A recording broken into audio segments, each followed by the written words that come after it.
Les boulangers en fait se sont toujours adaptés. Ils ont, voilà, il y a eu même une période de mauvais pain, on avait redressé la barre, enfin nos pères avaient redressé la barre pour arriver avec du pain de qualité. Ensuite ils se sont développés, bon, la tarterie s'en faisait, sur la pâtisserie, ensuite plutôt le snacking, après la restauration, etc. C'est-à-dire que chaque boulangerie, par flot, par mode, s'adapte vraiment aux produits. Les 7, 8 et 9 juin, les Journées nationales de l'agriculture vous proposent dans toute la France 3 jours de rencontres, d'animation, de dégustation. Tout le programme sur journéeagriculture.fr. Nick, merci de ta présence ici au cœur des arènes de Lutèce.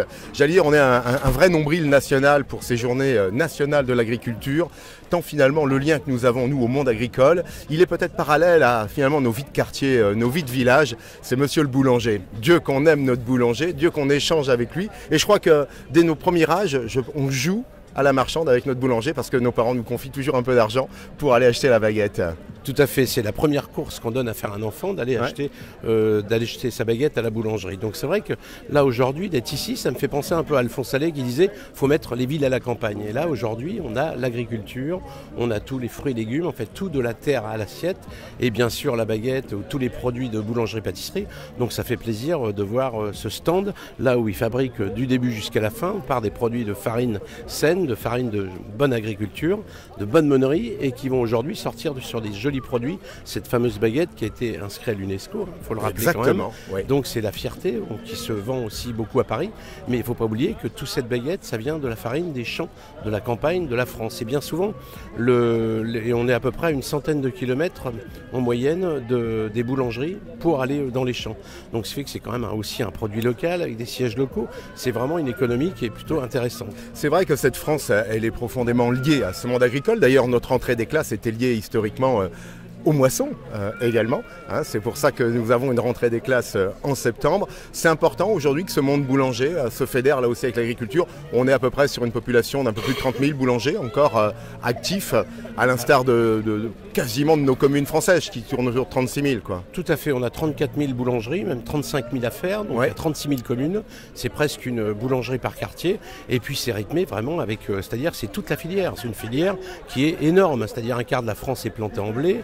Et on sait que voilà, justement les boulangers prennent à côté. Et l'intérêt, c'est comme le fromage et le vin, le pain, c'est avec une farine qui est du coin, c'est-à-dire un terroir, un soleil, des goûts différents, des façons de travailler différentes. Donc c'est vraiment une richesse d'avoir du pain comme ça dans chaque région différente. Je vais me tourner vers Franck. Franck, important, Dominique l'évoquait, finalement cette proximité. Bien sûr, vous incarnez cette chaleur des quartiers, mais c'est vrai qu'au travers de l'agriculture, tout le circuit agricole, minoterie, boulangerie, voilà, il y a une proximité, il y a une identité. Oui, tout à fait. Nous, on travaille avec des blés de proximité d'Île-de-France ici. Oui. La farine a été écrasée dans l'Oise, donc vraiment des blés qui viennent autour du moulin. Et le but, c'est de limiter les livraisons très loin. Gilles, justement, c'est vrai que quand on parle d'agriculture, c'est facile pour les enfants. On peut parler baguette tout de suite. Le maître mot est lancé, Dominique l'évoquait, plus qu'un symbole aujourd'hui. Ça peut même détrôner le coq.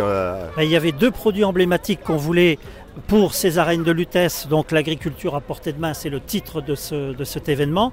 Pour les 4e journées nationales de l'agriculture, 2 produits emblématiques, le pain et les pâtes. Et je crois qu'on n'a pas mieux. Avec le pain, les boulangers, on s'est tout de suite tourné vers les boulangers d'Île-de-France. Et en tout cas, merci en tout cas d'être présents. Et les agriculteurs d'Agri-Demain, il y a beaucoup de céréaliers, comme tu le disais. Donc je pense qu'on a tout intérêt à cultiver la reconnaissance de ces beaux produits. Justement, Dominique, pour terminer, cette pertinence française, la baguette. C'est vrai que celle-ci, elle s'est toujours bien levée parce qu'aujourd'hui, le métier a quand même énormément changé. On en parlait avec Franck. C'est vrai que la boulangerie, on va dire 6h, 7h pour les premières ouvertures matinales, 20h, 21h pour peut-être les plus tardifs. Vous êtes au-delà finalement du pain aujourd'hui. Ceux qui restaurent aussi le snacking, restauration rapide, le métier a énormément changé. Tout à fait, ce qu'on peut dire, c'est que les boulangers en fait se sont toujours adaptés. Ils ont, voilà, il y a eu même une période de mauvais pain, on avait redressé la barre, enfin nos pères avaient redressé la barre pour arriver avec du pain de qualité. Ensuite ils se sont développés, bon, la tarterie s'en faisait, sur la pâtisserie, ensuite plutôt le snacking, après la restauration, etc.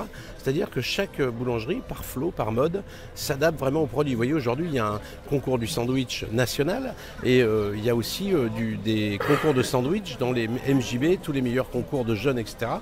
Il y a une préparation salée, ça veut dire que toute la profession s'acclimate et aussi les commerces. Donc c'est des métiers qui vont plutôt pas mal, qui ont subi une crise terrible cet hiver, matières premières, énergie, je ne reviens pas dessus, mais qui s'adapte et qui est résilient. Et finalement, on s'aperçoit que toutes ces crises nous font progresser. Alors, ce progrès, il est, je dirais, mesurable parce qu'on le voit aussi, on parlait d'embauche, c'est des embauches de quartier, c'est des embauches de proximité. C'est vrai que c'est vie. En tout cas, on l'évoquait sur ses premiers achats quand on est minot, mais en tout cas, on va chez son boulanger et la boulangerie embauche. La boulangerie est vraiment un modèle de RSE et ça depuis une centaine d'années. C'est-à-dire qu'on prend le blé pas loin, on embauche à côté, on prend des produits bien souvent locaux le plus près possible et il n'y a pas de perte. On a une intensité sociale qui est très importante puisqu'on embauche 3 fois plus que les industriels ou que la GMS. Donc ce qui fait que c'est vraiment, sans le vouloir, un boulanger est déjà RSE depuis de nombreuses années. En fait. On voit l'importance et la pertinence que peut avoir là aussi dans son rôle social et économique nos boulangers de quartier. Dernier clin d'œil parce que l'UNESCO finalement a sacralisé notre baguette. Je ne suis pas sans savoir que finalement nous recevons là, ce week-end notre président des États-Unis. Là aussi la baguette c'est emblématique pour lui, on va lui remettre une baguette. Alors écoutez, j'espère, on a eu déjà avec la mairie de Paris où beaucoup de gens qui sont venus et qui on offrait des bouquets de baguettes, puisque c'était surtout en pleine bagarre de l'UNESCO, et encore plus maintenant, c'est vraiment quelque chose. Alors malheureusement, ça ne se conserve pas tellement, mais ce qui est important, c'est surtout d'avoir de la baguette à table. Bien sûr, exactement. Gilles, merci Dominique. Une question Dominique, parce qu'on a fait donc nous une consultation citoyenne sur l'éducation à l'alimentation, dont les résultats ont été publiés hier et on voit la place que l'agriculture occupe. On va faire en sorte que les agriculteurs aillent dans les classes et que les classes puissent aller visiter. Mais j'ai ouï dire que la boulangerie avait fait une consultation citoyenne aussi. De quoi il retourne ? Écoutez, on a lancé une très grande consultation sur tous les boulangers, les vendeuses, les boulangères, les pâtissiers, les boulangers, mais aussi les consommateurs, tous les marchands de matériel, les marchands d'équipements, les cultivateurs. Tout le monde doit donner en fait son avis. Et on a donc beaucoup dispatché cette façon de pouvoir communiquer avec tout le monde. Et là, on avait prévu 100 000 réponses. On est sur 3 mois et en fait on est déjà à 130 000. Donc là ça vient d'être clôturé.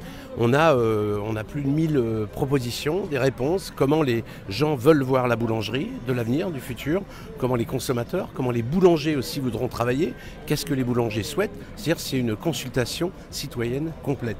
Et ça, à partir de ça, dès septembre, on va mettre en place des actions par rapport à tout ce qu'on a pu voir. Voilà, c'est-à-dire sur l'alimentation, sur la santé, sur les façons de travailler, etc. Donc on a fait une très très grosse consultation et ça j'espère que ça va nous faire justement continuer à suivre le cours du temps. Merci Président Dominique Enrac.